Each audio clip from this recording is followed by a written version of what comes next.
ठाण्यातील झोपू योजनेप्रकरणी न्यायदिवाळखोरीचं कारण देऊन झोपडपट्टी पुनर्वसन योजनांच्या दायित्वापासून विकासकांना वाचू शकत नाही.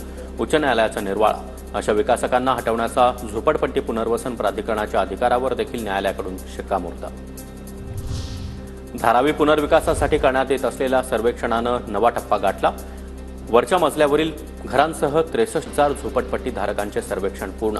63,000 झोपडपट्टी धारकांचं सर्वेक्षण करण्यात आलं.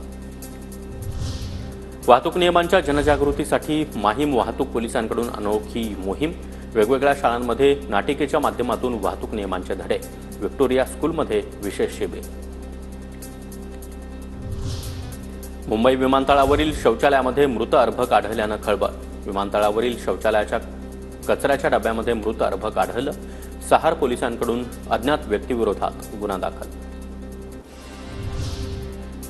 उन्हाच्या कडाक्यानं पुणेकर हैराण. तापमानानं उच्चांक गाठला. सध्या कोरेगाव पार्कात 41 अंश सेल्सिअस कमाल तापमानाची नोंद. तर पुढील 3 ते 4 दिवस तापमान घट होणार असल्याचा अंदाज. पुण्यामधील 79 ठिकाणचं पाणी पिण्यास अयोग्य. राज्य आयोग प्रयोगशाळेकडून तपासणी. पुणे पिंपरी चिंचवडसह खडकवासल्याचा देखील समावेश. पुण्यातील ससून रुग्णालयातील धक्कादायक प्रकार. विनयभंगातील आरोपी रुग्णालयातून पळाला. छातीमध्ये दुखत असल्यानं त्याला दाखल करण्यात आलं होतं. पुण्याच्या खडकीमध्ये 10 लाखाची रोकड हिसकावून आरोपीचा पोबारा. तोंडाला रुमाल बांधून दुकानाबाहेर थांबलेल्या महिलेच्या हातातील रोकड हिसकावली.